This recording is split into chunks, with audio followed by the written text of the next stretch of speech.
And this is a bit interesting because it does reflect a trend among in journalism, which we'll talk about in a tick.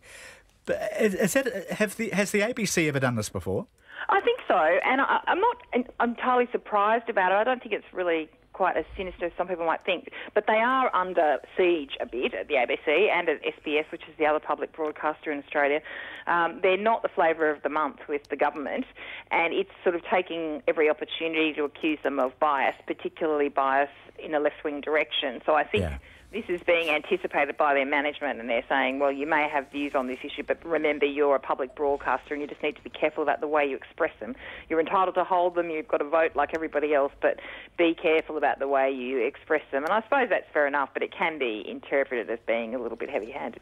I'd like to ask our panellists, it's a version of it's crept in all around the world, seems to have employed journalists using social media to make it reasonably clear where their sympathies lie on various issues. What do both of you think of this, Dwayne and Joe? Well, in the decades I've been in the media, I've certainly seen a huge swell of what would have once been called, and indeed are still called, opinion pieces or commentary or expert analysis. And I guess that reflects the fact that we are surrounded all the time with the option to give our point of view now. And I don't know if that's what people have come to expect from the media. I don't know if it's something the media is offering because it's something they can offer in this disrupted industry. And a point of view is inherently more interesting than careful neutrality. Is that what you're implying? I think that those immediate breaking news, the impartial recording of events, is served by the immediacy of digital platforms, and I guess the more what would have once been called the traditional mainstream media is offering more opinions, more commentary. Before I go to Dwayne on this, Karen, do you think that advocacy journalism is starting to become the journalism of our times because everything else looks and sounds a bit tame? Yeah, I think there's, the immediacy, exactly as Joe just said, the immediacy of digital media means that you can get your instant news just about anywhere, and everybody's trying to differentiate, and the more provocative the better. And I think the lines between the straight news reporting, and call me old-fashioned, but I actually think there's a place for straight news reporting, the lines between that and opinion and commentary are very blurred now. So, you see a lot of young journalists coming up who kind of haven't really been even trained in that, in the suggestion that you can report something in a manner that's seeking to be fair to all sides of the debate. You don't have to actually chuck in your 2 bobs worth every time somebody asks you. Karen Middleton, thank you very much. Dwayne Major, this will be our last topic of the day because it's creeping closer to checkpoint time. But how do you like this trend? Well, I like opinionated people. So I think a bit of stimulating conversation and banter is good. And I noticed I was just driving along the other day in the back of the bus. I think I had an advertisement from Mike Hosting, and I think the quote line was, "Opinion is the difference." So I think it was kind of like saying, hey, this guy has an opinion, and it was actually stimulating. So I think it's about also creating a balance of opinion so that leaves the listener or the viewer to the ability to choose and actually engage in some great conversation afterwards. Well, make sure you have the left on represented as much as the right and vice versa. All the big parties and the little parties, yep. All right. Anyway, that's the end of the panel for another week. Dwayne, thank you very much for coming on. Oh, it's a pleasure. And Joe, you too. Thank you. Have a good weekend, both of you. And in fact, everybody, we're back Monday. Checkpoint now with John Campbell.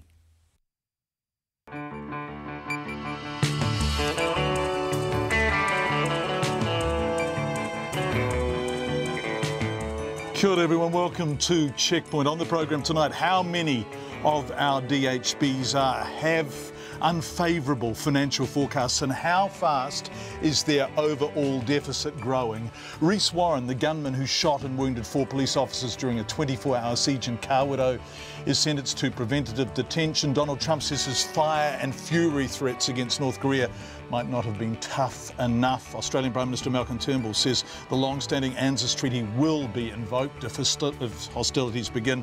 300 families sign up to buy 1 of 10 affordable homes at the government's much-lauded Three Kings Quarry development.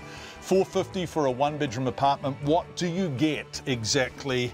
Fonterra Consumer says apologise, and Kiwi Rail. 5 o'clock. RNZ News at 5. Kia ora, good afternoon. Ko Katrina Batanaho. The gunman who shot and wounded 4 police officers during a siege in Bay of Plenty has been sentenced to preventive detention and will spend at least 10 years in prison. Richard Ngahiwi Warren was convicted of 2 counts of attempted murder in March after holding out against officers trying to arrest him for almost 24 hours in a Kawaro house last year. Jessie Chang was at the High Court in Tauranga. Sentencing Warren to preventive detention, Justice Brewer said he posed a significant and ongoing risk to the community. He said the 28-year-old chose to use anger, violence and lethal force against police. Reece Warren repeatedly interrupted Justice Brewer, saying he did not accept the court's jurisdiction. One of the wounded officers told the court the day was one of the worst in his life. He said his children were now worried every time he left for work, fearing he might not come home. I Tauranga, ko Jessie Chang tēnei. Outside court, Warren's mother said Māori are unfairly treated in the court system and the family will appeal against the sentence. A West Coast man who admitted causing the deaths of his 2-year-old daughter and a man trying to save her has been discharged without conviction. Michael Saunders had earlier pleaded guilty to 2 charges of dangerous driving, causing death after his 4-wheel drive got stuck crossing the Poirua River in June last year. His daughter Emily and 66-year-old Barry Petrie drowned when they were swept away in the swollen river. The toddler's body was never found. Judge Jane Farish told the Christchurch District Court today Mr Saunders, now working as a machine operator in Ashburton, could not be held any more accountable for his actions and discharged him without conviction. She encouraged Mr Saunders to meet Mr Petrie's family for restorative justice. The President of the Medical Association has launched a hard-hitting attack on both the Health Ministry and the Minister. Pippa Mackay says the ministry has been responsible for a catalogue of incompetencies and she's lost confidence in it. Our health correspondent Karen Brown has more. Dr Mackay told a GP conference there has been a catalogue of incompetencies by the ministry under its current leadership. These included an $18 million blunder about its office accommodation and a recent $38 million budget funding error. Dr Mackay said the minister, Jonathan Coleman, has confidence in the ministry, but even the Treasury had labelled a mental health strategy it had produced recently as incoherent. She said Dr Coleman should sweep out the senior ranks of what she viewed as a manifestly incompetent ministry. She also said attacks this week by Dr Coleman and others on the embattled Southern District Health Board were outrageous. This is Karen Brown. The Opportunities Party leader Gareth Morgan says his party is resonating with those who are tired of the old establishment. The fledgling party has launched its election campaign in Wellington with a warning the existing political system is throwing a hospital pass to the next generation. Mr Morgan says the next generation is being loaded with debt for their education, while at the same time being asked to pay for their retirement. And what's the political establishment doing? Pretty well nothing. Stuck in an outdated left versus right political ideology, with a tax and targeted welfare regime that's obsolete. Gareth Morgan says his party has the advantage of being free of the hatred of old tribal politics and is attracting voters from across the spectrum. The Australian Prime Minister Malcolm Turnbull says if North Korea launches an attack on the United States, Australia will join the conflict. The Trump administration has escalated its rhetoric against North Korea after the rogue regime threatened to launch missiles towards the US territory of Guam in the Pacific. Mr Turnbull says America stands by its allies and Australia stands by the United States. If there is an attack on Australia or the United States, then each of us will come to the other's aid. Malcolm Turnbull says the ANZUS treaty would be invoked if any attack was launched by North Korea. New Zealand was an original partner of the three-way ANZUS treaty when it was signed in 1951, but was suspended in 1985 in the rift over anti-nuclear laws and is no longer a formal ally. New Zealand and the United States have a defence cooperation agreement, the 2012 Washington Declaration, but there's no obligation to come to each other's aid. It's 5 past 5. To sport, and the All Blacks will be giving little away in their practice match against Counties Manukau and Taranaki in Pukekohe tonight. The All Blacks, minus their Crusaders players, will play 2 40-minute games in their final hit-out before next week's Bledisloe and Rugby Championship opener against Australia in Sydney. Assistant coach Ian Foster says several of the squad haven't played for a few weeks and need a run. We've got to get the whole squad up to a point that they're ready for battle, so that's the first thing, and that is the physical side of it. But we also want to test our skill set under pressure, and you know, we may hold some stuff back about how we play and the way we do things. Meanwhile, the former All Black and Blues fullback Charles Piutau is reportedly set to join Dan Carter as one of the highest paid rugby players in the world.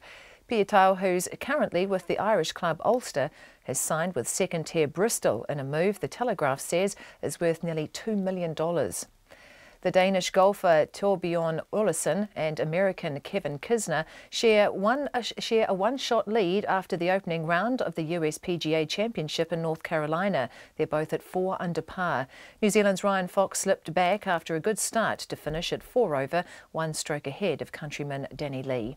And the veteran netballer and former Silver Ferns captain Casey Korpua has confirmed she'll play a 15th season for the Waikato Bay of Plenty Magic. That's the news.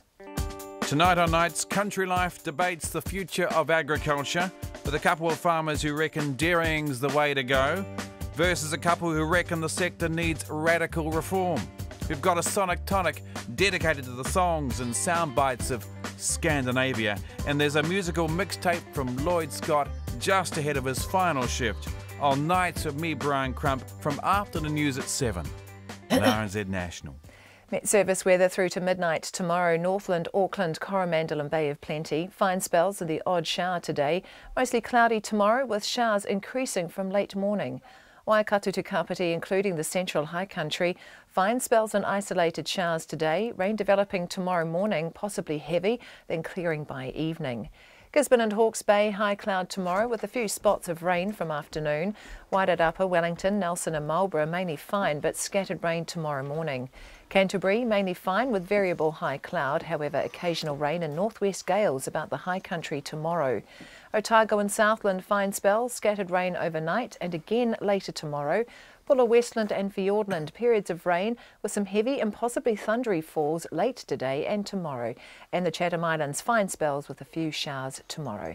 It's 5:05 and you're listening to Checkpoint. Thank you very much indeed, Katrina Batten. Kia ora, everyone. Coming up on the program tonight, North Korea, the US, Guam and 4,000 kilometres south of Guam, Australia.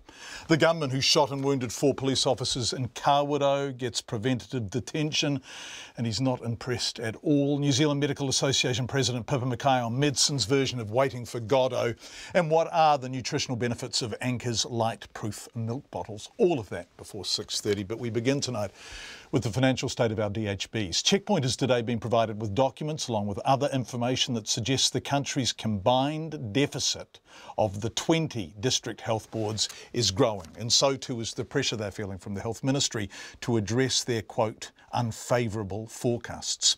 Now, in the past fortnight, as many of you will have heard, we've reported at length on the southern DHB, whose own deficit had become so large the Minister sacked the board in 2015 and appointed a commissioner to take over. Since then, a deficit reduction, but as we've been reporting, both staff and patients have told us pressure on resources at Dunedin Hospital is so great that there's stress, long delays for surgery and operations being cancelled at the very last moment. As we continued covering Dunedin Hospital, we heard from other DHBs from throughout the country who described similar pressures, less reported on because no commissioner has been installed in place of their board. The picture we're getting is strikingly consistent, and we've been provided with documents and examples to back it up. We'll look at some specific examples on Checkpoint next week. But the big picture, where the DHBs are strongly echoing each other, is that there is not enough money to keep up, and there's too much pressure around financial targets being applied by the ministry. In short, we've been told a significant number of DHBs are facing something approaching a financial crisis. I raised this with the Health Minister, Jonathan Coleman. Oh, look, there's no question financial pressure is increasing, but the deficits are still well below the level we inherited from the last government when deficits were about $150 million a year. They're still considerably less than that. They're less than $100 million. So what is the latest deficit figure you have if it's less than 100 million?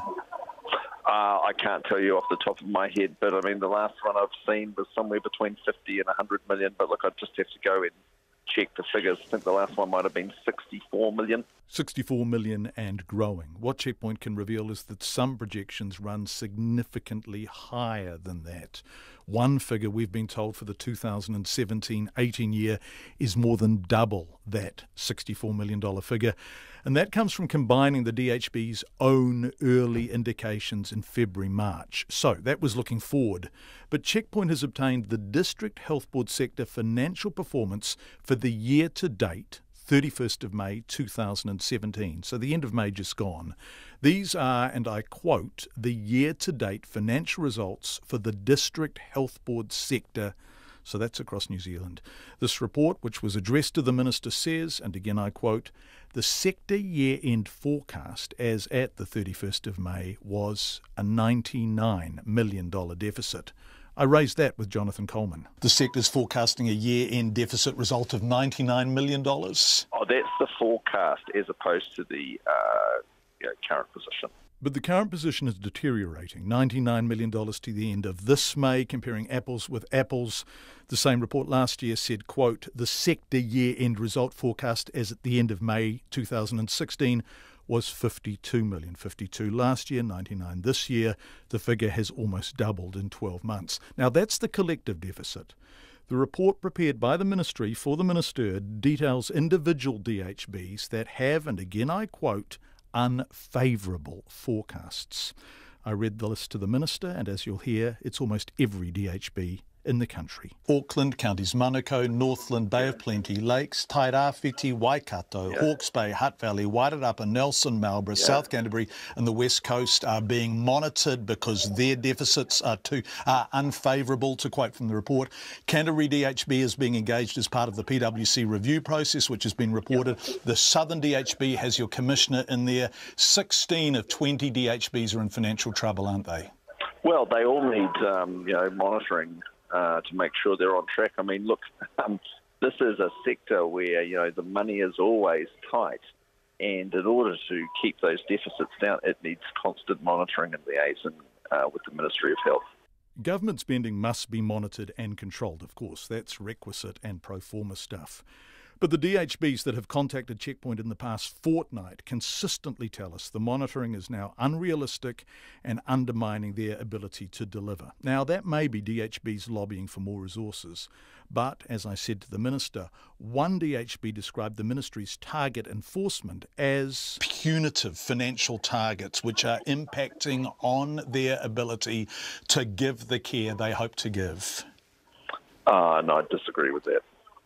OK, so they are not being driven to cut costs or stay within prescribed boundaries by a ministry that is terrified of a growing deficit.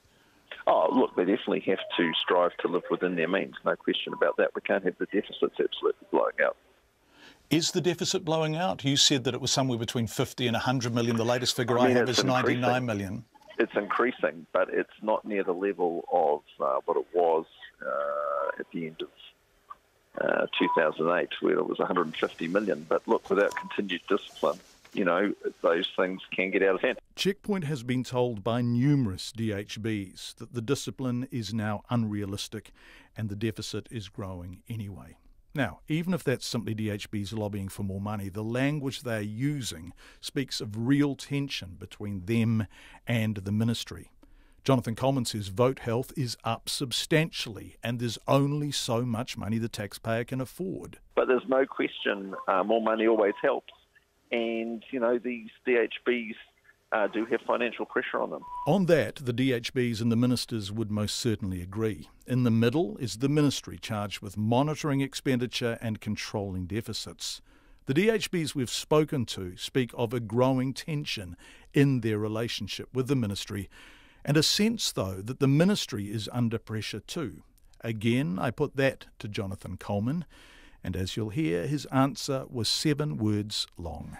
I've been told the ministry is very difficult to deal with and also running scared? Are they stuck between a rock and the hard place? Are they having to pass on bad news to DHBs and protect you from the repercussions? No, I wouldn't see it like that. It's the Health Minister, Jonathan Coleman, talking to me earlier. Also earlier in the day today, the New Zealand Medical Association President, Pippa Mackay, told a general practitioners conference in Christchurch that GPs are referring people to public hospitals and they are just not going to get on the waiting list or get any treatment, so they've simply stopped referring them. It's a kind of waiting for Godot situation. We will talk to Pippa Mackay after 6 o'clock live on the program. We're going to stick with health for about another minute and a half because Dunedin cancer patient Paul Schofield, who's been waiting for prostate surgery since a positive biopsy in February, one of the cases we covered out of the Southern DHB after our coverage has a date for his operation. Our Ministry of Health guidelines set a target of 31 days for urgent cases such as Paul, but as he told our producer Bridget Burke a short time ago, his wait will have been much longer than that. 9th of October. I said, well, that's a date.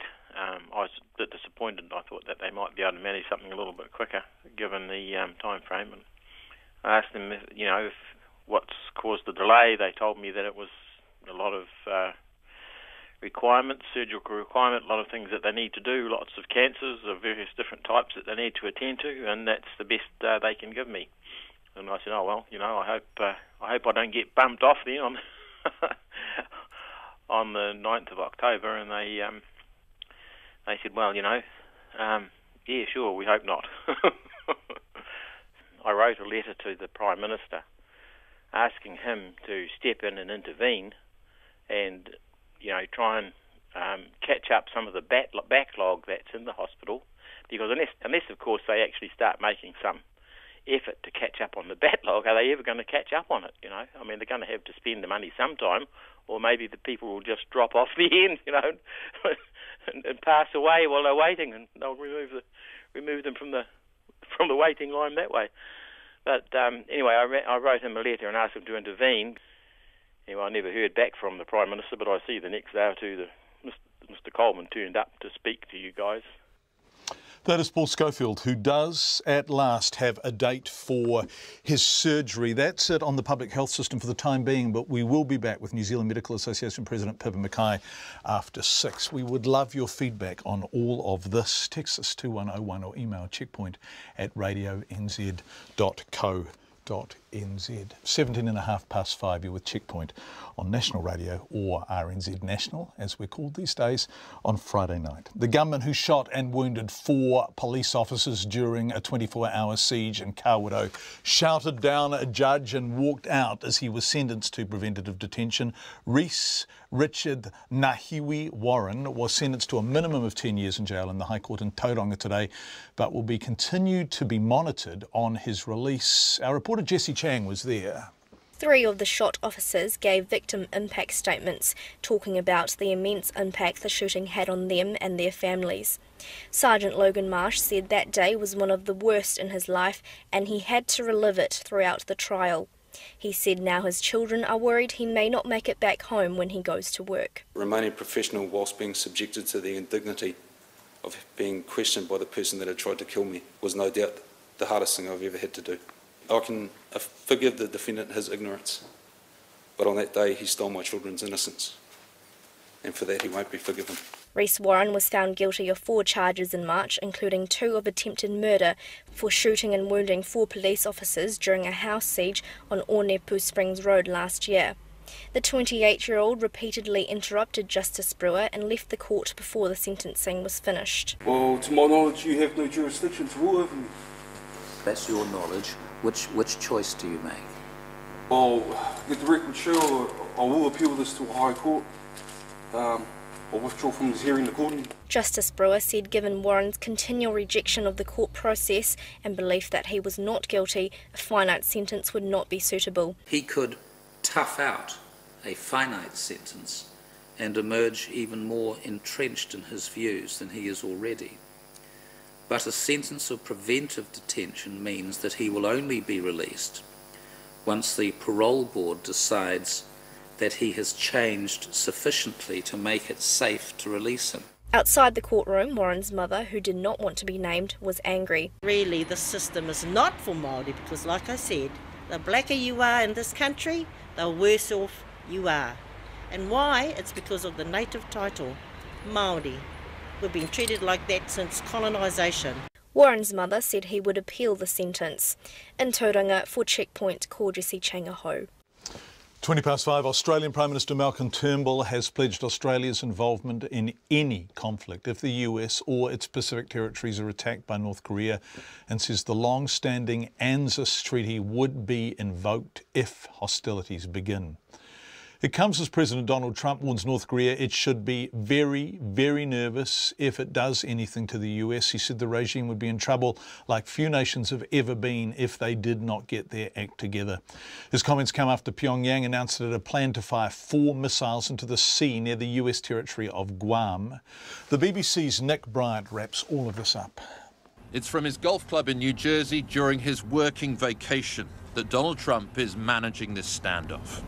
And this afternoon, he was back in his trademark suit and tie and using his trademark tough talk in response to the latest threats from Pyongyang. I will tell you this, if North Korea does anything in terms of even thinking about attack of anybody that we love or we represent or our allies or us, they can be very, very nervous. I'll tell you what, and they should be very nervous because things will happen to them like they never thought possible. Earlier this week, he warned North Korea of fire and fury, raising the chilling spectre of a nuclear confrontation. His only regret, maybe that fiery rhetoric wasn't incendiary enough. The people that were questioning that statement, was it too tough? Maybe it wasn't tough enough. They've been doing this to our country for a long time, for many years. And it's about time that somebody stuck up for the people of this country and for the people of other countries. So, if anything, maybe that statement wasn't tough enough. Earlier on news bulletins in North Korea, the customary martial music and also an unusually specific military threat. The Hwasong-12 rocket will be launched by the Korean People's Army and will cross the sky above Japan and fly 3,356 kilometres for 1,065 seconds before hitting the waters 30 to 40 kilometres away from Guam. Today on the tropical island, it wasn't so much a case of fire and fury as wet and wild. The news crews converging there, producing what looked like tourist advertisements. People heading to the beach rather than fleeing. Locals not particularly concerned at the threat that North Korean missiles might soon come raining in. We're kind of just used to the whole ebb and flow of hearing that we're going to be bombed and then it not happening and then hearing about it again. So it's not anything that's new to us. It never follows through, so I wasn't really concerned. And I think it's probably like a distraction, maybe political kind of move, you know, on the US and Korea side, just to get attention, maybe. Guam is in the firing line because it's American territory that's home to 2 big US military bases. An attack here would be an attack on America. As well as refusing to back down from his threat of fire and fury, Donald Trump did say he considered negotiations. But while the rhetoric is being ratcheted up, fears will grow of some terrible miscalculation that could turn this war of words into a major conflict. That's the BBC's Nick Bryant reporting from Washington. Consumer New Zealand is calling on dairy giant Fonterra to apologise to consumers for potentially misleading them over the nutritional benefits of Anchor's light-proof milk bottles. New research by the consumer watchdog revealed there's no nutritional benefit in light-proof bottles after it tested trim milk from 5 different brands. Fonterra says it doesn't believe it misled consumers, but it's changed the wording on its website to reflect the fact the bottles are linked to taste, not nutritional benefits. Gemma Brackybush reports. You see, milk was meant to be kept in the dark. Why? Because light ages milk. It takes away the natural goodness and delicious taste. When Fonterra launched Anchor's light-proof bottles in 2013, it made sure shoppers knew about it. Consumer New Zealand's chief executive, Sue Chetwynd, says it was the marketing hype that got the group investigating. We kind of thought thought that it would be a good thing to do because of the fact there's been so much hoopla around these light-proof bottles. And, our investigative writer here thought it would be a good idea. So, well, let's put it to the test. Consumer worked with an independent lab to test trim milk from Anchor, Pam's, Home Brand, Meadow Fresh and Signature range and found only a minuscule difference in nutrient content between the 5 brands, some of which come in clear bottles. Consumer New Zealand took the findings to Fonterra to ask the company for evidence of nutritional benefits. They couldn't explain to us, why they were making this nutritional claim and, whether they had known whether it was true or not. So, Fonterra changed the wording on its website, stating the light-proof bottle had benefits for taste, not nutrients. Olaf van Dalen is Fonterra's New Zealand brand's innovation manager and says it can't comment on the methodology behind the Consumer New Zealand research, but the brand doesn't accept the accusation it misled customers. We disagree with that. Look, the science is irrefutable around the impact of light on milk and the breakdown of some of the milk components which cause it to taste bad. However, Mr Van Dalen says the brand only changed its wording after Consumer New Zealand approached the company. It was never our intent to mislead consumers. We agreed with them. Some people might find that a bit confusing, so we just made sure we cleared that up. On Countdown supermarket shelves, a bottle of trim light-proof Anchor will set you back $4.49, compared to Home Brand's $3.44. Consumer New Zealand believes shoppers reading Anchor's claims about vitamin content in light-proof bottles may be misled into thinking Anchor has a dietary advantage over its competitors. It's now calling on Fonterra to apologise, but the dairy giant will not. We stand by our light-proof milk bottle, as delivering benefit. So we don't believe we've got anything there to apologise about. So as the battle of the bottles continue, at least customers are no longer in the dark. For Checkpoint, Gemma Brackybush. 5:26, the headlines next. But Gareth Morgan's Opportunities Party has officially launched its election campaign, promising to change the political landscape by getting rid of the old guard. The fledgling party, which was founded last November, unveiled 20 candidates and a lofty ambition to gain 10% of the party vote in September and 30% in 2020. Our political reporter Demelza Leslie was at the launch in Wellington. The party founder and leader Gareth Morgan chose the charming St John Church Hall in central Wellington to launch the Opportunity Party's campaign. In front of a crowd of about 50 people, he introduced his election candidates and spoke about how the major political parties were failing New Zealand. He warned the existing political system was throwing a hospital pass to the next generation. We're leaving them loaded with debt for their education while we ask them to pay for our retirement. We're pricing them out of the housing market so we can make tax-free capital gains. We're importing cheap, unskilled labour to cut them out of entering the job market and turning the country into a low-wage treadmill economy. And when they don't conquer the massive hurdles we put in their way, we make them jump through hoops for welfare payments while calling them lazy dopeheads. The wealthy businessman says the Opportunities Party is already making big strides with those who are tired of the old establishment. It hasn't been easy. We're the new kids on the block here, so we don't get the sort of coverage or funding the old establishment parties have access to. But we have one advantage. We are free of the hatred of old tribal politics. Yes. We know what we stand for. TOP is building on its lead over the other minor parties such as ACT, the Māori Party and United Future, notching up 2% support in the latest RNZ poll of polls. But the party says it wants to reach 10% in the election in 6 weeks' time. Its Hamilton West candidate Donna Pokeri-Phillips is confident they'll have members in the next parliament. There was talk today that we're sitting at 4% now, or nearly 4%, so that 5% threshold is, we're just about there. I live in Hamilton West, and so I deal with vulnerable communities, and there are a lot of people that haven't voted for many elections, 2 or 3 elections. So I'm starting to get people enrolled. So, that's the key too. TOP's Rangatata candidate Ollie Wilson says he was involved with the National Party for years but became disillusioned. He believes he's typical of a TOP supporter. My campaign team, I sat down the other night and said, look, you don't have to tell me, but who did you vote for in the last election? We had Labour, National, ACT, Māori Party and Green. So we're across the board, and I think that's what we're finding down there. People are generally looking at the policies and saying, right, what actually works. I think they're getting sick and tired of this talking about changing stuff but not really doing anything about it. However, Gareth Morgan says the Opportunities Party has no interest in being in government or having ministerial positions. He says it will auction off its confidence and supply to the party that supports the biggest number of its policies. It's very simple. It's just an auction. So whoever gives us most of our 15, or whatever the number is, I think it's 15 now, policies, they get the nod from us. Well, I'll just say, well, we've got 15 policies. How many are we allowed to do in the first 3 years? And whoever gives us the most, they get the nod.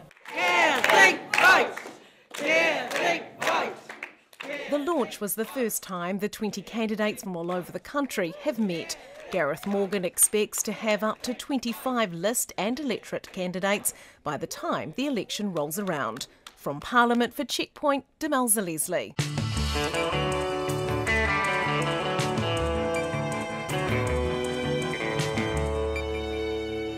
29.5 to 6 coming up on the program. 300 families, couples, potential buyers sign up to buy one of 10 affordable houses at the government's much lauded Three Kings Quarry development. But just what do you get for $450,000 for a one-bedroom apartment, which is described and defined as affordable in Auckland? We paid a visit, all 54 square metres of it. Why Wellington's ugliest building could be in line for a $40 million revamp. KiwiRail says it will consider a proposal for a hop-on, hop-off scenic train for cyclists from Marlborough to Christchurch, which sounds pretty exciting. And lots of feedback coming in on the DHB and their collective deficit, and of course Southern DHB and the problems we've been looking at. Hi John, just think of the waste of expertise, skills and abilities and experience that comes as a result of keeping those general surgeons, this is in the Southern DHB, to operating 2 days a month. That's at Dunedin Hospital. What an exercise in unmitigated waste. Those responsible for the situation should be ashamed, says Jennifer of Rangiora. John Coleman has to go. He's smug, and many of us here in Dunedin believe he does not have a genuine, heartfelt interest in his job. And hi, John, the reason Jonathan Coleman is so totally and utterly incompetent at fixing health system problems is he pretends they don't exist. Previously, when every person in Dunedin knew someone who tried to eat one of the disgusting hospital meals, Coleman made a laughingstock of himself when he absurdly claimed there wasn't a problem with the food. Thank you for your feedback. Nona is next with business news to end the week. But here's Katrina with the headlines. The gunman who shot 4 police officers during a Bay of Plenty siege has been sentenced to preventive detention and will spend at least 10 years behind bars. Reese Richard Ngahiwi Warren was convicted on 2 counts of attempted murder in March after holding out against officers trying to arrest him for almost 24 hours in a Kawerau house last year. A West Coast man who admitted causing the deaths of his 2-year-old daughter and a man trying to save her has escaped conviction.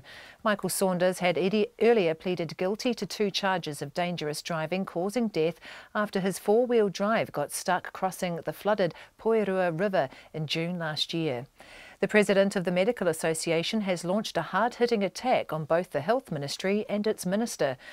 Pippa Mackay says the ministry is responsible for a catalogue of incompetencies and she's lost confidence in it. The Opportunities Party leader Gareth Morgan says his party is resonating with voters who are tired of the old establishment. The fledgling party launched its election campaign in Wellington today with a warning the existing political system is throwing a hospital pass to the next generation. Donald Trump has ratcheted up his rhetoric towards North Korea, saying it should be very, very nervous if it even thinks about attacking the US or its allies. And the US president says his earlier warning North Korea could face fire and fury may not have been tough enough as Pyongyang threatens to attack the US territory of Guam. The police have arrested 5 teenagers they say are behind a series of aggravated robberies, burglaries and ram raids across Auckland. They launched Operation Soul last month after thefts at liquor stores, service stations and jewellery stores appeared to be linked. Those are the headlines. I'm back at 6. Thank you very much indeed, Katrina Batten, which is about, 26 minutes away. See you then. Nona Peltier is on the other side of me in the Auckland studio with business news. Hi, Nona. Hello. Clothing retailer Hallenstein Glasson has been a bright spot in the market today with improved sales. That's right, big time. So they've lifted their profit forecast by 25%. Did they have tough times a few years ago? They really did, yeah. And people just weren't buying their stuff. And so what's happened? Well, they've turned things around. just a little while ago, they took on the former chief executive, Di Humphreys, from Pumpkin Patch. She was quite bright, and she's been consulting with them and helping them along. And, you know, she helped, you know, improve Pumpkin Patch, not to the point where it survived, but to, you know, the point where it actually had some kind of a hope if it hadn't been saddled with debt. And she's quite a sharp buyer, and she's really put her hand in there. They got a new chief executive, too. They've, you know, so... Give us the numbers. So, yeah. Give us, so what have they done? So they're forecasting an annual net profit of between $17 and $17.5 million.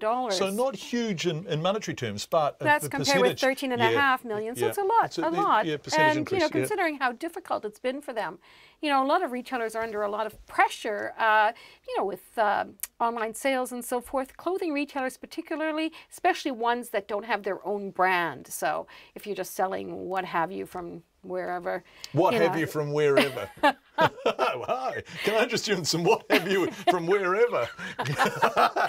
Well, you know the story. I mean, if you've got a brand like Kathmandu, you've got something. But if you're just sort of, you know, selling whatever, X brand from factory X. You're right. You are competing with the internet, aren't you? Absolutely, you are. Yes, indeed. Okay, so what else do we have? Okay, how the markets end at the end of the week? Well, you know what? Our market's down almost 1%. It finished 1% down. And we were, you know, at a high, 7,800. Remember that just earlier this week? Yeah. Well, things have turned around. With every time Donald Trump speaks a word against North Korea, the market becomes more jittery. And this is not just New Zealand. This is widespread, isn't it? Right across Asia Pacific and coming out of Wall Street too. Definitely jittery market. We are down 1%, and that's, you know, down 71 points to 7,719. So it's quite a drop. But that's the biggest one-day fall we've seen in a while, isn't it? Yeah, and Australia's down too. They're down even worse, 1.3% at the moment. They're still not closed. But also Hong Kong, you know, is down about 2%. We're seeing this right across, and it's really linked to the rhetoric Pyongyang, around. Washington, yeah. And so what's going to happen there, anyone knows. Meanwhile, you know, the Swiss franc is doing well. The Japanese yen is doing well. We're holding steady. Why is the yen doing well? Well, they have a lot of money. You know, on the current account. Because if the proverbial hits the fan, Japan is very much in this neighbourhood, right? They've got a very, yes it is, but then so are we, so to speak. You know, and our currency is also holding steady. So I was looking at some of the market reports, and they were looking at, you know, analysing it. One of the reasons why the yen is often sought after in geopolitical, you know, adversity is because of their big current account surplus. That is one of their big things. So they've got a lot of cash. Cash is king. Yeah, cash is always king. And gold is also quite a nice thing to have if you've got it. Okay, so where are we at with the currency? Yeah, we're steady at 72.7 US cents, 92.6 Australian, 56 pence. And that's where we were pretty much yesterday as well. So, yeah, we've got a big week ahead of us. Big reporting season coming up. This week was pretty busy. Next week is going to be even more. So we've got Contact Energy reporting. We've got Fletcher Building. We've got Spark. Yeah, watch this space. We'll be back. We'll be back with more. Are you on next week, Nana? I will be here, yes. Great. Yeah. Thank you. Have a fantastic weekend. And Nana Peltz, Auckland's property market is cooling. New Real Estate Institute figures show house sales in Auckland dived 31% in July on a year ago. And the median price fell just over 1% to $830,000. What's not cooling is demand for what's called affordable housing in our largest city. Now, more than 300 potential buyers have registered to buy one of 10 affordable 1- and 2-bedroom apartments. The government's much lauded Three Kings Quarry development. For those of you who don't know Auckland, Three Kings is kind of on the outskirts of Mount Eden. This was a pin-up for the government pitching these medium-high density developments with a small affordable component. In fact, when we did our Tiki tour with Nick Smith last year, he took us there. Now, the 10 1- and 2-bedroom apartments start at $450,000. That's the price set by a council-determined formula under the rules around SHAs, and they'll sit alongside 89 other apartments currently being marketed between just under $1 million and $1.4 million. If you're watching, Fletcher Building residential CEO Steve Evans showed me what $450,000 buys if you can get to the front of the queue to buy it. We're in one of the one-bedroom affordable units at Onyx, and Onyx is the first stage of our development of the old Three Kings Quarry in Mount Eden. So we've spent the last 10 to 13 years getting consent to start this building, and we're on our way. This is a development the Minister brought me to, Nick Smith, very proud of it, a bit of a showcase for the Minister, because this is medium high density, right? Yeah, that's right. I mean, we've worked very collaboratively with both Auckland Council and with the Ministry in terms of getting the right outcomes here, and the right outcomes to start with is about providing the homes that Aucklanders need.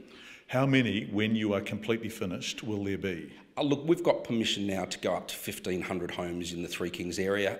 Those numbers flex depending on how we separate the stages and the client demand that comes through for housing. But our intent is to have homes that are available to first home buyers all the way up to the last home buyers. And right, and it's an SHA, which means that there has to be an affordable component, right? So the first stage of it is an SHA. The first 99 that we see here today is an SHA. The rest of the quarry development is not an SHA, but equally we see the importance of having both low price, intermediate price and greater units as we go through. Right, so we are in an SHA. How many homes, apartments, whatever, will there be in this SHA? So we've got 99 in the SHA. Of those 99, we have 10 that are deemed to be affordable. On top of those affordable ones, we've got some Fonzie flats, which are little studios. They're not included in that figure. Of the 99, there are about 80 apartments, 16 terraces, and 3 of those Fonzie flats. How much is this place? This place is going for just over $450,000. We think that's very good compared to the open market one-bedders, which are similar to these ones, which are going for close to $700,000.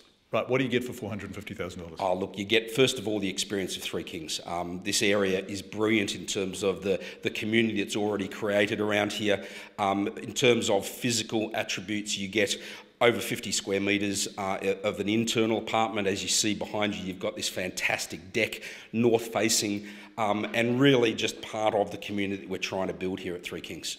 Okay, so 50 square metres, so it's about twice the size of an average hotel room? Yeah, very well, depending on which hotel, I guess, John.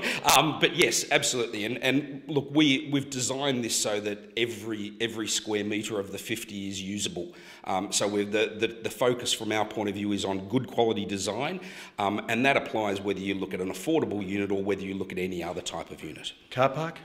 In this case, we've got the option of a car park. That's not included within the 450, but clearly we've got excess car parks for those that want to get them. So how much would a car park cost over and above? Look, probably between 20 and 30,000. We haven't determined that at this point in time.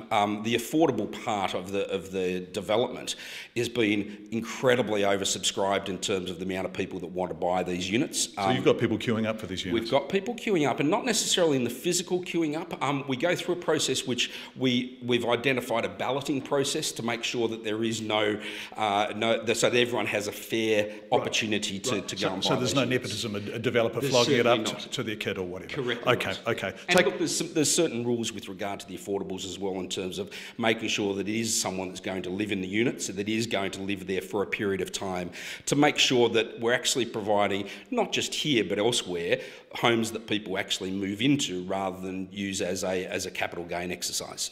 Right, show us what you get. Yes, okay. So, easiest way of explaining it, you've got a kitchen around the back which has oven, four electric hob, obviously full size for the refrigerator, and you can see from an open plan point of view, we very much like the fact that it is an open plan kitchen dining. If you look at the space that comes from the island bench out to the window, it's suitable to have a kitchen table and then to have a lounge setting, so that you've got that ability to live in the apartment as well. Sliding doors that then take you out into onto the deck area. Again, as I said before, north facing. If you look at the bedrooms themselves, good sized bedrooms are able to put the king size bed that you would want to put into a one bedroom unit. With obviously good cupboard space, and then into a bathroom area which has got all the normal facilities you'd like. I mean, we haven't taken shortcuts in terms of providing the fit out of these units, and that's important because everyone that lives in our developments are an important part of that community that we're building. Let's go and see the bathroom because Brad, our cameraman, has just backed in there doing nice work going backwards. Brad. So this is it? Yeah, so look, this is a great standard bathroom. It's got the heated towel rail. It's got a great shower. And in terms of if you'd be hard pressed to notice any differences between this and the open market because there aren't any. Now, this is a big question, and it's, it's way beyond your scope because it speaks to issues in Auckland, but this is $450,000, right? Just over 50 square metres, and it's nicely done. But people in the rest of the country are going to be saying, what the bloody hell? And this is affordable. And look, we deliver a two-bedroom house in Canterbury for $350,000. So we appreciate that there are different metrics that operate between various parts of the country. Why is it that we can do 350,000 two-bed units down in two-bedroom houses down in Canterbury and not up here? One bedroom for 450 in Auckland. And there are a lot of reasons for doing so. I mean, I sat on the mayoral task force, and there's not one silver bullet that's going to fix affordability in Auckland. So why is a one-bedder with no garage, no car park in Auckland $450 and a two-bedder standalone in Canterbury $350?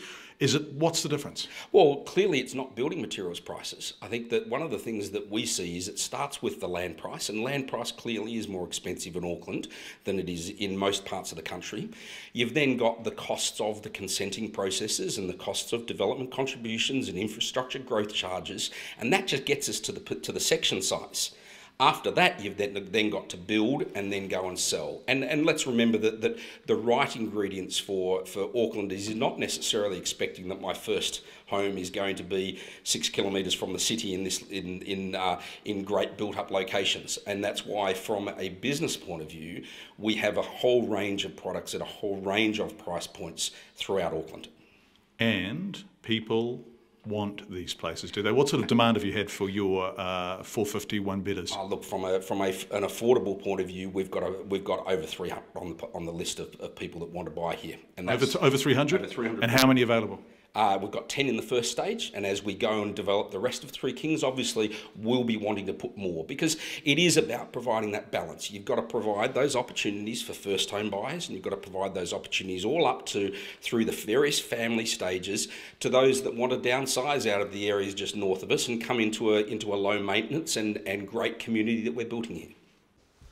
Steve Evans, who is the CEO of Fletcher Building Residential. So, if you were listening rather than watching, what you get for $450,000 is a one-bedroom, 54 square metre apartment with a deck outside.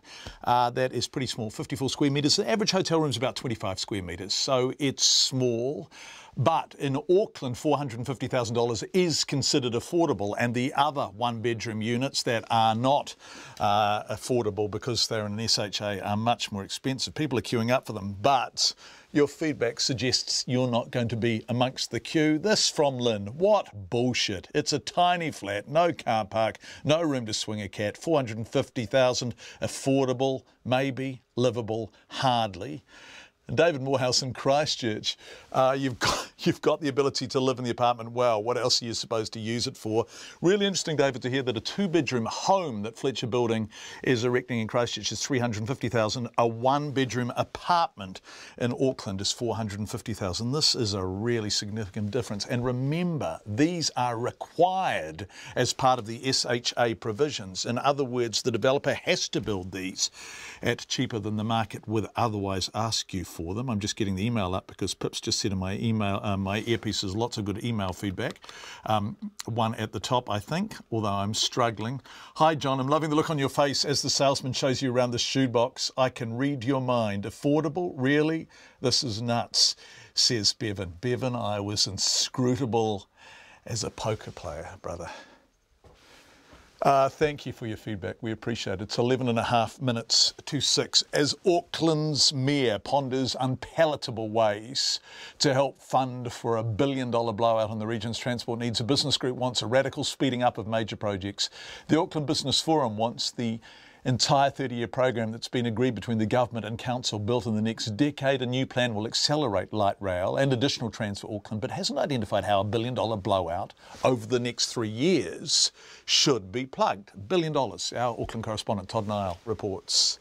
Auckland's rapid population growth has prompted the council and government to fast-track some major projects, doing much more in the next decade. Mayor Phil Goff is delighted. It's a good news story, first of all. We're getting $3 billion more being spent on Auckland's infrastructure, and that means more projects coming forward.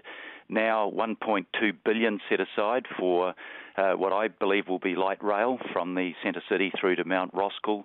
That's excellent news. Less excellent is the question of who's going to pay for the extra $1.9 billion cost over the next decade, with $1 billion of that needing to be found in the next 3 years. The government says it'll fund the lion's share from annual budgets and rising revenue from fuel taxes and road user charges. But the council's options are less clear. An umbrella group of business lobby groups, as well as Auckland's port company and airport, is undeterred and decided at a meeting today it wants the entire 30-year programme done in 10 years. The chair of the Auckland Business Forum, Michael Barnett, says there's too much that needs to be done now, not in the distant future. If we keep on doing it a little bit at a time, that's totally unrealistic. And I think, deciding what are the major projects, going international with them, and then compressing those time frames. At some point, Auckland has to catch up. We can't go for the next 30 years doing catch-up. Mr Barnett says international financiers could help, and the council needs to change its thinking on how to find the money and consider selling assets such as the port operating company while retaining the land. Auckland's Mayor Phil Goff doesn't want to raise rates beyond his election pledge or extend a 3-year transport levy due to lapse next year. But he told Morning Report that's all in the mix. I'm dealing with a good faith negotiation with government. They want me to look at all of the options. I've undertaken to look at all of the options. I've also expressed to government which options I like and which ones I don't like. Labour MP Phil Twyford leaked the updated Auckland Transport Alignment Project report and says his party's policy of allowing a 10-cent a litre regional fuel tax would be a partial solution. That's an immediate way of generating about $160 million a year. That's about 25% of the funding gap. There are other ways, infrastructure bonds, using targeted rates to capture the big increases in property values around new infrastructure like the light rail network. ACT leader, Epsom MP David Seymour, wants the government to share with local bodies the GST charged on infrastructure, saying the council has fewer other short-term options. Selling an asset takes years. Raising rates, that's on a more than annual cycle. Changing the sharing of GST on infrastructure could happen within one central government budget cycle if the political will was there, and the ACT Party says we need a bit more political will. The Auckland Council will need to lay out the possible options by the end of this year as it begins the process of setting not only next year's budget but updating its 10-year budget that covers the first decade of the transport investment. I tamaki makoro mo te hōtaka o te ahiahi ko Todd Nile tēnei.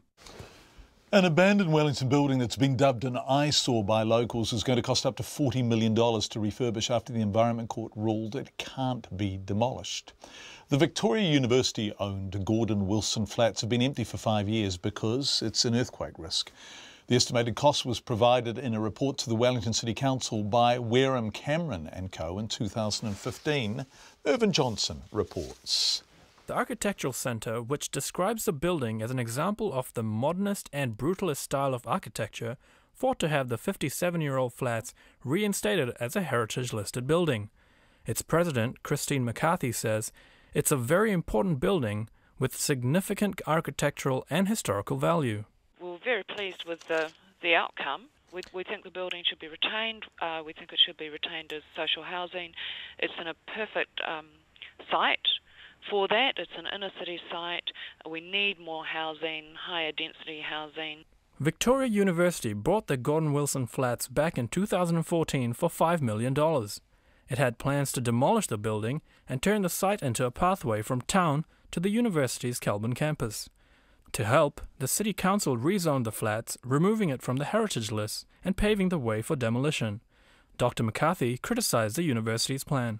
They bought the site and according to the evidence, their intention is to knock down the building and land bank it for about 20 years. So I think that that's not necessarily a terribly sensible decision financially. For now, though, the university has to shelve its plans for the building because it's back on the list of heritage buildings. Many students at the university and people living nearby thought the building was an eyesore, but had different opinions on its fate. I think they should knock it down and do a pathway up to uni, make the time quicker to get there. I personally think maybe a refurbishment because of the housing crisis in Wellington at the moment. With so little student accommodation and everything, that it shouldn't be demolished, that it should be refurbished and it should be made into potentially a new hall. I think it should absolutely be used for housing. There's a lot of people who don't have housing and there's a housing affordability crisis. Victoria University has previously said the building is not suitable for its needs, including student accommodation. It is now studying the court's ruling before deciding on what to do next. For Checkpoint, Mervyn Johnson. People are fascinated about that so-called affordable home, one-bedroom apartment, in fact. This from Barry. John, at $450,000 for 54 square metres, it's about $9,000 per square metre. For that, I would expect the highest luxury, top-of-the-line everything. Helipad? Not even a car park, Barry. KiwiRail says it's open to the idea of partnering with a proposed cycle trail down the South Island's east coast, but it's going to take some convincing. The Coastal Pacific Trail Working Group is proposing to run a trail from Marlborough to Christchurch down the coast, and it wants KiwiRail to make its scenic passenger service part of the experience. Lydia Anderson reports. The vision behind the trail includes cyclists being able to hop on the daily Picton to Christchurch scenic train for a leg of their journey, put their feet up and enjoy a glass of wine. KiwiRail spokesman Dave Gordon says it's an idea they broadly support. It's something that seems to us to be, worth a look. It sounds like fun in a way, doesn't it? I'm trying to emphasise, we're looking at this thing, this may be a neat idea. It may go nowhere. Let's have a look. Rather as opposed to saying, haven't seen all the details, therefore it's not a business case. Let's have a look and see. But he warns such a vision could take years to put in place and could even involve sourcing train carriages to carry bikes, which bought new cost around $2 million each. Mr Gordon says the Trail Working Group will really have to work out the nuts and bolts if they want to get KiwiRail to commit. The issues that I see as being significant is them getting a true appreciation of the costs and some of the other safety and etc. issues that come if you're wanting to use the corridor for some or part of the trail. It's not an easy matter. The Trail Group's spokesman John Forrest says he reckons he's got a pretty good business case lined up and he should be able to twist KiwiRail's arm. He says once the trail is a proven success, KiwiRail will be so interested it might even add extra services to its line to give cyclists a hop-on, hop-off option. They may have a completely different attitude when there's 20,000 people or more, probably, a year using the trail, and there are some thousands of people a day, potentially customers. At the moment they don't have that, and I understand for economic reasons why you wouldn't endorse or say, we're going to provide any more services around this trail. But, it's a cart and the horse situation. Mr Forrest says he's in talks with KiwiRail to convince them and says if they don't get on board, someone else will. If they don't, the model is there back to Central Otago or to one of the other trails, the many trails. You'll suddenly get small Kiwi entrepreneurs, and with countries full of them, who turn up with a minibus and a trailer and will do the job instead of KiwiRail. However, he says he'd prefer to see KiwiRail act as the primary provider. Huranui Mayor Winton Daly, who along with the mayors of Marlborough and Kaikoura is backing the project, says it's an opportunity KiwiRail shouldn't miss. Just a huge opportunity there across, particularly the South Island, up and down the two coastal routes and across to the coast to, crank up the whole tourism industry with rail as part of that. So I think the fact that they're interested is quite significant and potentially exciting. John Forrest says he'd also like the government to make a pre-election commitment to funding 80 kilometres of the trail through the section worst hit in last year's November quake. The government has promised to build 15 kilometres of the trail through the most technically challenging piece of terrain, but Mr Forrest is calling on it to go further. Associate Tourism Minister Nikki Wagner was not available to confirm whether the government would take up Mr Forrest's request. For Checkpoint, Lydia Anderson. Coming up to 6, Katrina Batten is standing by with the news. Lots of feedback on DHBs and their financial position. The government has been spending less on healthcare than in the past. It only looks more due to population increases. Total spend very low by international standards, and many people cannot afford basic primary care. Ministry very dysfunctional, says a listener who is a GP in Christchurch. Thank you. Hi John, thanks for the DHB expose. In my opinion, the best outcome for all is for the boards to resign and say to the minister, there you are, you know everything, get on with it. It'll cause a lot of short-term pain for a large, long-term gain. That from John. After 6, we're going to talk to Pippa Mackay about the speech she made this afternoon in Christchurch, which is in fact the lead item in the news bulletin. Coming up, here's the pips. Let's savour them.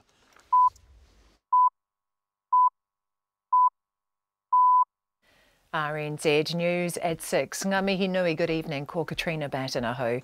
The President of the Health Association is calling on the Health Minister to clean out the top ranks of the Health Ministry. Pippa Mackay told a GP conference in Christchurch today there's been a catalogue of incompetencies by the ministry. She says they include an $18 million miscalculation over the cost of its new head office refurbishment in Wellington and a $38 million blunder concerning District Health Board funding in the recent budget. Dr Mackay says Treasury had also described a mental health strategy written by the ministry as incoherent. These are just a few of the things that the ministry has really failed on, but the minister seems blithely unconcerned and says that he's got confidence in the ministry, and I find that really surprising. Dr Pippa Mackay. The gunman who shot and wounded 4 police officers during a siege in the Bay of Plenty last year has been sentenced to preventive detention with a minimum of 10 years in jail. Reese Richard Ngahiwi Warren was found guilty of all the charges he faced in March, including 2 counts of attempted murder after he kept the police at bay for nearly 24 hours in a Kawaro house. Justice Timothy Brewer told him he poses a significant and ongoing risk to the community. He said the 28-year-old chose to use anger, violence and lethal force against the police. Warren repeatedly interrupted Justice Brewer, saying he did not accept the court's jurisdiction. His mother told reporters the family will appeal against the sentence. The Opportunities Party has officially launched its election campaign, promising to change the political landscape. The fledgling party, which was founded last November, has unveiled 20 candidates and a lofty ambition to gain 10% of the party vote in September. Here's our political reporter, Demelza Leslie. In front of a crowd of about 50 people in Wellington, the party founder and leader Gareth Morgan introduced his election candidates and spoke about how the major political parties were failing New Zealand. He warned the existing political system was throwing a hospital pass to the next generation. Mr Morgan says the Opportunities Party has no interest in being in government or having ministerial positions. He says if it gets into Parliament, it will auction off its confidence and supply to the party that supports the highest number of its policies. From Parliament, Demelza Leslie. The American Defence Secretary is now pushing a more diplomatic line on North Korea, despite continuing fiery rhetoric from Donald Trump. The President has issued a fresh warning to Pyongyang, saying things will happen to them like they never thought possible should they attack the United States or its allies. And Mr Trump says his earlier statement threatening fire and fury against North Korea may not have been tough enough.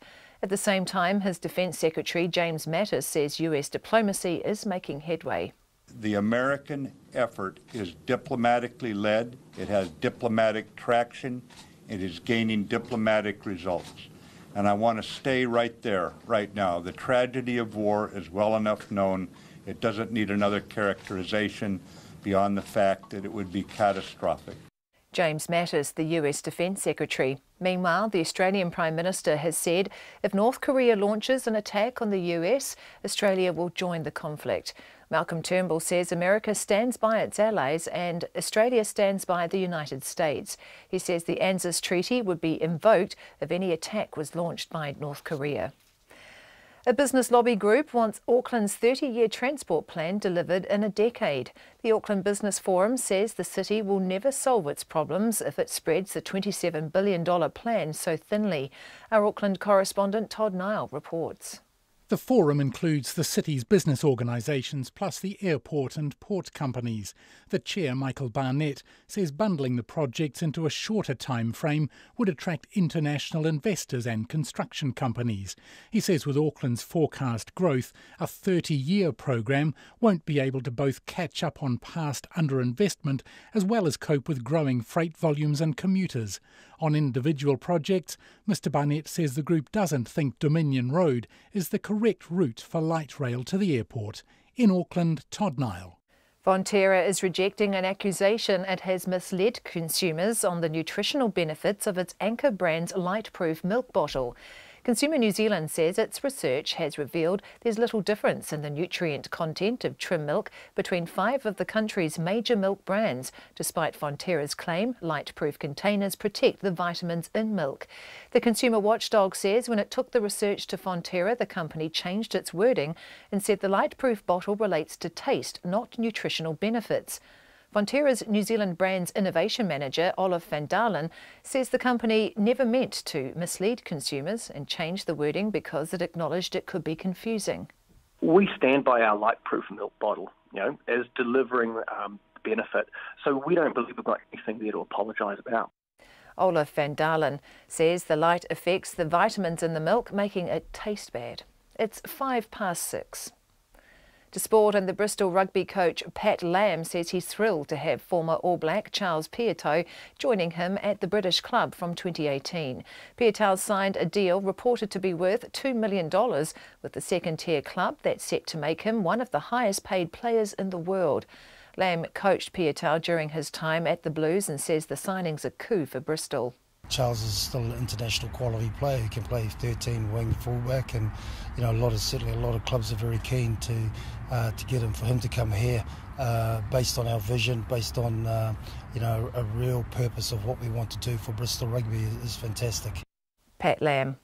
Wellington darts player Darren Hiruini has got a dream draw for tonight's Auckland Darts Masters, lining up against the legendary Phil "the Power" Taylor. The 25-year-old from Porirua couldn't believe his luck when he was drawn to play the 16-time world champion who's retiring in January. Despite playing a legend of the game, Hiruini refuses to feel under any pressure. The first time up on the stage, it's going to be a little bit of nerves. It's just something you got to work off. So, I'll use it to my advantage, and hopefully I'll play well. Whether I win or lose, gain experience off it. Just to play the legend himself, it's a pleasure. Darren Hiruini. That's the news. Tomorrow morning, the Beaver, Stephen Donald, on the extreme ups and downs of his career, the roller coaster of professional rugby. Actor Elizabeth Hawthorne on her role as a Jewish woman who agrees to work with the Gestapo in exchange for her life and the lives of her family. And Australian satirist John Safran on embedding himself in Australia's white nationalists, ISIS supporters and anarchists. Join me tomorrow morning from 8 on RNZ National. Met Service weather through to midnight tomorrow. Northland, Auckland, Coromandel and Bay of Plenty. Fine spells and the odd shower today. Mostly cloudy tomorrow with showers increasing from late morning. Waikato to Kapiti, including the central high country. Fine spells and isolated showers today. Rain developing tomorrow morning, possibly heavy, then clearing by evening. Gisborne and Hawke's Bay, high cloud tomorrow with a few spots of rain from afternoon. Wide at Upper Wellington, Nelson and Marlborough, mainly fine but scattered rain tomorrow morning. Canterbury, mainly fine with variable high cloud. However, occasional rain and northwest gales about the high country tomorrow. Otago and Southland, fine spells, scattered rain overnight and again later tomorrow. Buller, Westland and Fiordland, periods of rain with some heavy and possibly thundery falls late today and tomorrow. And the Chatham Islands, fine spells, a few showers tomorrow. It's 6:08 and you're listening to Checkpoint. Thank you very much indeed, Katrina. Have a great weekend. You too. Thank you. We don't normally go straight to feedback off the top of the news bulletin, but we have Pippa Mackay, Dr. Pippa Mackay standing by to join us, and I think this is very relevant to what we're going to discuss. We've been looking obviously at the Southern DHB, and we broadened out today to look at DHBs across the board. I am recovering from surgery for a torn meniscus, which is a knee tear, which I have had to pay for. The alternative was to wait about a year. Once referred, my doctor estimated. I'm a teacher and have been on crutches for several months, which has not been easy. I live in Southland, lucky me, so that person is part of the Southern DHB. My 75-year-old aunt, who's been in high chronic pain for years in one knee, is a non-smoker and in otherwise good health, has repeatedly been told by her GP that she needs to be crawling into surgery before she'll be regarded as worthy of being on the list. The criteria for the list is a bad joke, and I don't think she was alone in saying that today. The 75-year-old aunt that feedback describes. GPs across the country aren't referring people to public hospitals for investigations, advice, treatments and surgery because they know patients will never get on the waiting list. That's what New Zealand Medical Association President Pippa Mackay told a general practitioners conference in Christchurch today. In her presidential address, Dr Mackay said doctors are subsidising patients' healthcare out of their own pockets as general practice funding was, and I quote, a dog's breakfast. Dr Mackay also said DHBs were grossly underfunded, and that's what the DHBs have been telling us over the past fortnight.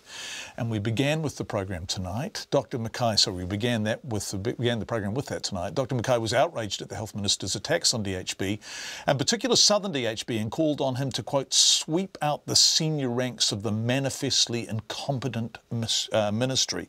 Dr Pippa Mackay joins us on the phone now. Are you there, Dr Mackay?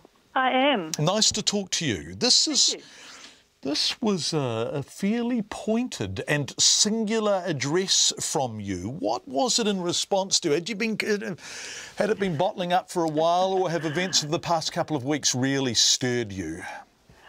Yes, I think so, and I think that for general practitioners in daily practice, they stir us. But I was, as president of the NZMA, this is of course not NZMA policy. This is me being president, looking back over my past since I was chairman 15 odd years ago, and just looking at how things were. I dug out a few of my old medico-political editorials and looked at them and saw actually how relevant they were, and how many things had not changed or had in fact deteriorated. Okay, what's deteriorated, do you think? I think what you've been talking about in terms of access to elective services has certainly deteriorated. I mean, it hasn't been good for a long time, but it's far worse now than it ever was. And there is a sense also, and boy, we're getting a lot of feedback from DHBs, and from some DHBs it's coming from staff in very senior positions, of quite an adversarial relationship between the DHBs and the ministry. Is that your sense? Well, I come from Canterbury, so of course it's my sense. I mean, you know, the spats between the CDHB and Wellington are well known, certainly well known to me as someone who follows that. And I think that a lot of the doctors in Canterbury, I mean, we support our DHB strongly and admire our CEO, and a lot of the community in Canterbury is pretty outraged by the kind of targeting and selecting out of Canterbury DHB for criticism from Wellington, completely unjustified, we believe. Yeah, and certainly the Canterbury DHB, if they would talk to us, I'm sure would say the same thing. Can we talk? We spoke to the Minister tonight. Our sense is that the collective deficit, there's about 16 DHBs are considered to have unfavourable forecasts out of 20. We think the collective deficit is about $100 million and growing fast. Do you think the financial pressure the DHBs is under is increasing? Well, it certainly seems so. I mean, that's the sense that we get, and I know that. It seems that the money's getting stretched ever thinner. We know that there are lots of reasons why that might be, but there's just not enough money in the system. And no matter how you cut your cloth, you just can't do what's required of you when there's just not enough money going in. And I don't care what the health minister says about how much more money he's putting in each year. They're not putting in enough. How do GPs respond to this then? Well, I mean, practically speaking, as a GP, I tell people that their options very often for elective things are to pay or to stay in pain. Because, I mean, I can refer somebody, and we all refer people that we know will be turned down, and I mean, that's how it is. I mean, I frankly slightly resent having to repeatedly refer the same person to hospital. It's not as, it takes my time, and for my patients, I need to do what I can and try and get them seen. But what do you do? I mean, one of the other speakers this afternoon, Dr. Buzz Burrell, gave a very eloquent presentation on some of exactly these things and how people get bounced back to you. Somebody, a surgeon, for example, says somebody needs surgery and they put them on the list and a manager bumps them off and sends them back. That's crazy. That process has been described to us on Checkpoint a couple of times, but if they don't bump them off and send them back and they go on the waiting list and the operation isn't done within 4 months, there's financial penalties, right? So the DHB are desperate to avoid having people wait too long, so the best thing to do is not put them on the list at all. And how crazy is that? I mean, what is the health system there for? It's there to provide health services, for goodness sake. So who's missing out? Lots of people are missing out. I mean, what grieves me particularly is elderly people who have paid taxes all their lives, back in the day at 60% sometimes, and have had an expectation that their taxes would pay for their health care into the future and into their old age, and it's not.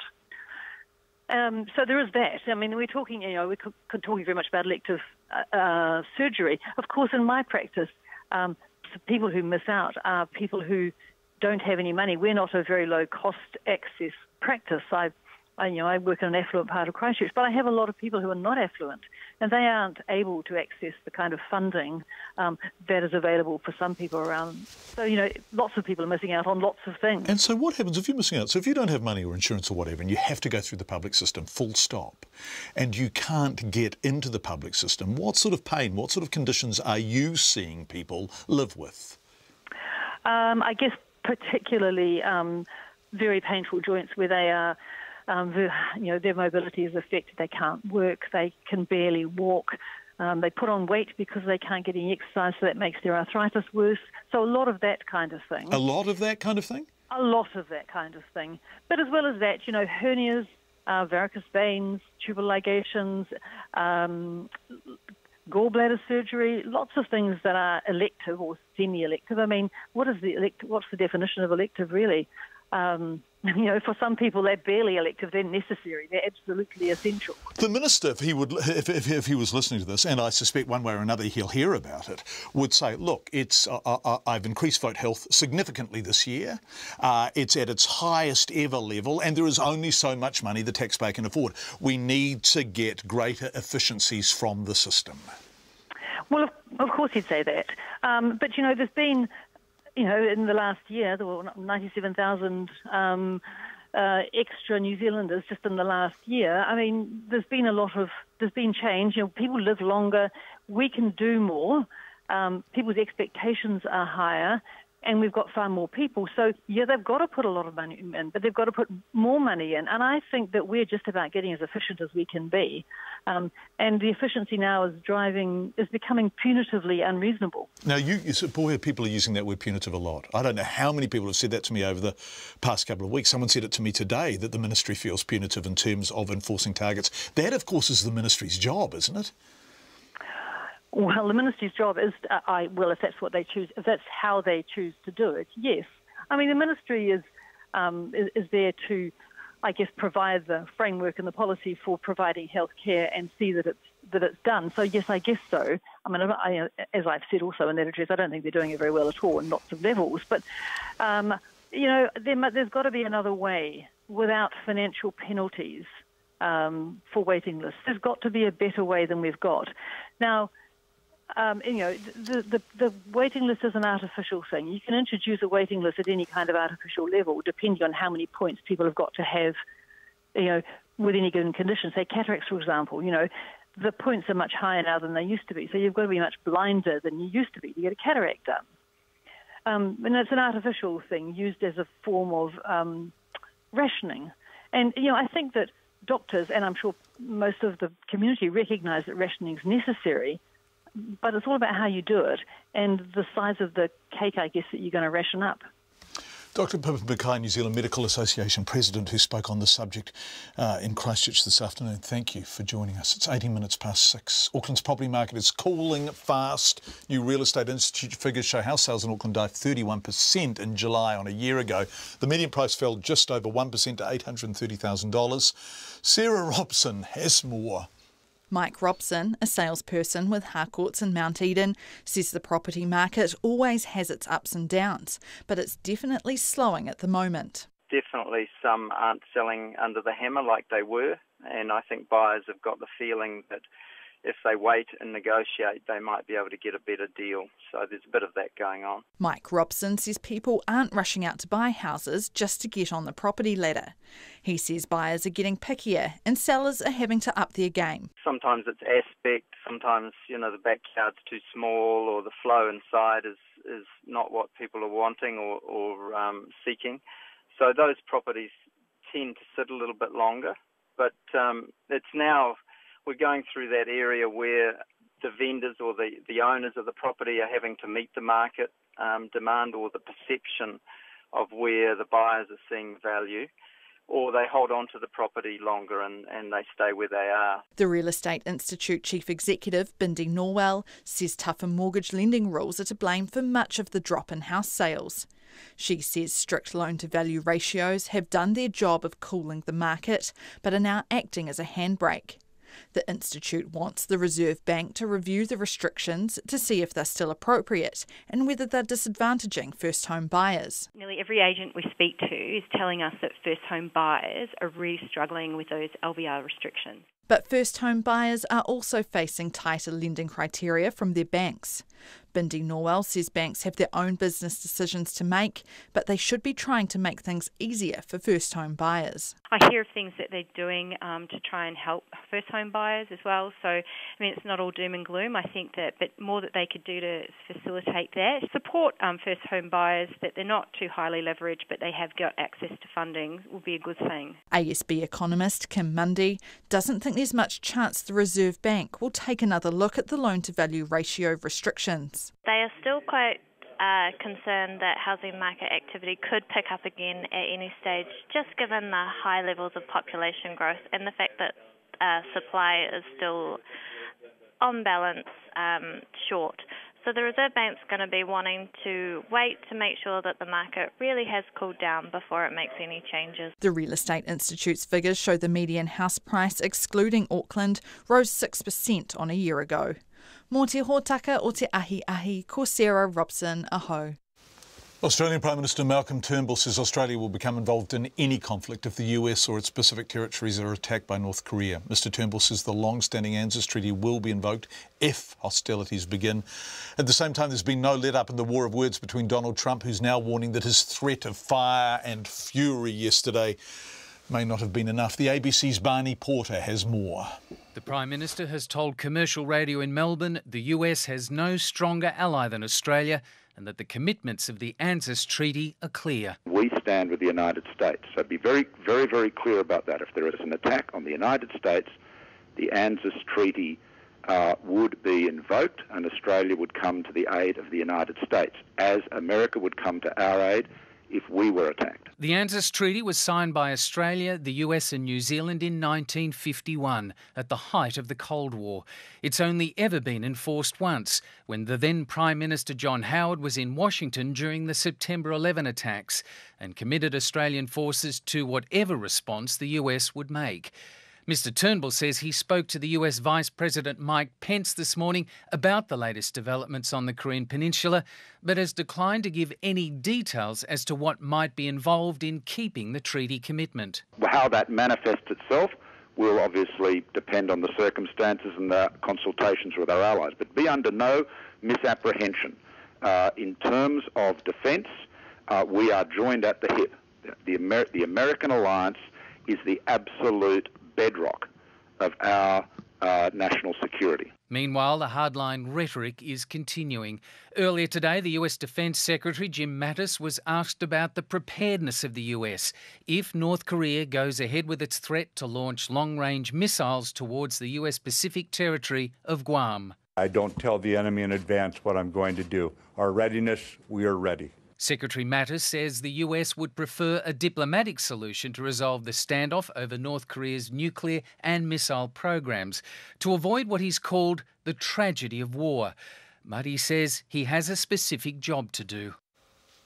The ABC's Barney Porter. We're going to stay with things Australian. The Western Force are the Super Rugby team to be cut next season. The Sydney Morning Herald is reporting this. There are too many teams in Super Rugby. Australia, of course, has a team in Queensland, a team in New South Wales, a team in Canberra, a team in Melbourne, and a team in Perth, which is the Western Force. The Western Force are going. They will be furious about this in Perth. That news just breaking for rugby fans. Let's go to more Australians, and that is people being urged not to boycott the same-sex marriage proposal vote. Some proponents of same-sex marriage, including prominent retired High Court Judge Michael Kirby, are vowing to opt out of the voluntary ballot in protest against the process. But Greg Barnes, who ran the Yes campaign for the failed Republic referendum, and says the lesson from that is the disunity leads to defeat. Back with the ABC, this time the reporter is George Roberts. With the prospect of a plebiscite defeated, the federal government's pressing ahead with plans to mail out millions of ballot papers in a voluntary poll of the people. The Immigration Minister Peter Dutton initially proposed the postal vote as an alternative to the plebiscite. I don't care whether you're in favour or against gay marriage, you should be entitled to have your say. And those that shout down one side or the other really just demean themselves. The former Prime Minister Tony Abbott, who masterminded the plebiscite policy, says Australians who want to stop political correctness should vote no to same-sex marriage. But one of Mr Abbott's colleagues, Liberal Senator Arthur Sinodinos, says the postal ballot is only about same-sex marriage. It's not about a culture war. It's not about fighting all sorts of other wars. It's about a very simple, straightforward proposition. Even before the campaigns for and against have had a chance to make their cases, the process is being brought into question. Some same-sex marriage proponents are mounting High Court challenges, while a former High Court judge, Michael Kirby, is among those advocating a boycott. Well, this isn't a plebiscite now. It's a completely novel, voluntary, non-binding, non-compulsory vote of a few citizens,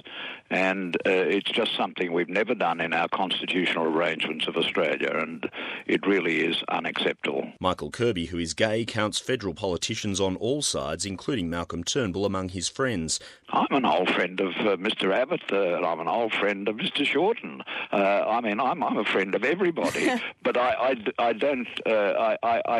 feel as a citizen that I am not being respected. I do feel that this is an improvisation which is completely irregular. Greg Barnes is a Tasmanian lawyer who ran the Yes campaign for a Republic with the now Prime Minister Malcolm Turnbull. The lesson out of the Republic campaign was that people like Tony Abbott were unscrupulous when it came to peddling whatever it took, whatever statement it took to try and scare people into sticking with the status quo. That needs to be combated. And the other lesson of the Republic campaign was that you need to have unity amongst those who are pushing for change. He says he has enormous respect for Michael Kirby, but warns that boycotting the postal vote may be counterproductive. If at the end of the day we want to have marriage equality in this country, if this is the only way to get it, then let's do it. So is it sort of a case of even if you don't like the game, you still have to play it? Well, if you want to get change between now and the next election, you're just going to have to participate in that game. Malcolm Turnbull has reiterated that the government won't support a bill to legalise same-sex marriage unless the result of the postal vote favours it. George Roberts in Canberra. There's a scramble on across Europe to remove insecticide-tainted eggs and salads containing eggs from supermarket shelves. Shops in the UK have also now withdrawn a number of products after it emerged hundreds of thousands of potentially contaminated eggs were sent to Britain from Dutch farms. 2 people have now been arrested in raids in Belgium and the Netherlands. The BBC's Andy Moore reports. Fipronil is a pesticide used to kill ticks and lice in livestock, but it's banned from use in the food industry.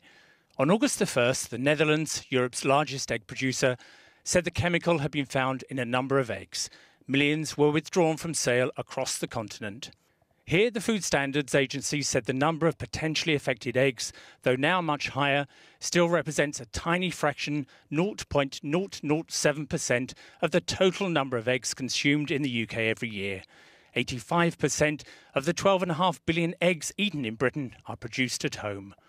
On the continent, whole eggs may have been contaminated, but in the UK the problem is restricted to processed egg products. Many of those will have been mixed with eggs from other sources, and many will already have been consumed. Heather Hancock is the head of the Food Standards Agency. It's highly unlikely there's any health impact at all from eating these eggs. And that's partly because they are in products they've already been processed. These aren't eggs that are in people's fridges in the UK. These are eggs that have gone into the food chain, and the level of risk to public health is very low. Don't want anybody to be worried about that. They don't need to worry about these eggs. 4 supermarkets in the UK have removed some products such as sandwich fillers and egg salads as a precaution. They are Sainsbury's, Morrison's, Waitrose and Asda. In the Netherlands, 2 managers who allegedly used fipronil in poultry farms have been arrested. Belgian police are also carrying out an extensive investigation. The Belgian Agriculture Minister said officials in the Netherlands knew about the problem last year but kept it secret. The Dutch food watchdog has denied that claim. It's Andy Moore in London from the BBC. Just before we go tonight, we have a beautiful text for Lloyd Scott, who we hope is listening. This is from Jean in Raumati Beach. A text for Lloyd Scott. Thank you, Lloyd, for all the years of being that voice in the dark hours, the whimsy, hearing you eat an apple, slurping a cuppa but always professional. I'll miss you. Whoever takes over will have big boots to fill. You have earned your retirement. Enjoy every minute. Good luck to you, mate. From Jean Smith in Raumati Beach. And Jean, so say all of us. It's Lloyd's last night on the all-nighter, and on behalf of everyone in this incarnation of Checkpoint and all the previous Checkpoint teams, it's been a pleasure being on before you, Lloyd. We hope you have a wonderful night and a fantastic retirement. A very good evening to Lloyd and you all from all of us on Checkpoint. RNZ News headlines at 6:30. The President of the Medical Association is calling on the Health Minister to clean out the top ranks of the Health Ministry. A West Coast man who admitted causing the deaths of his 2-year-old daughter and a man trying to save her has been discharged without conviction. The Opportunities Party has launched its election campaign promising to change the political landscape. The gunman who shot 4 police officers during a siege has been sentenced to preventive detention with a minimum of 10 years in jail. A business lobby group wants Auckland's 30-year transport plan delivered in a decade. Fonterra rejects accusations it misled consumers on the nutritional benefits of its Anchor light-proof milk bottle. The American Defence Secretary is now pushing a more diplomatic line on North Korea despite continuing fiery rhetoric from Donald Trump. And the Australian Rugby Union has decided to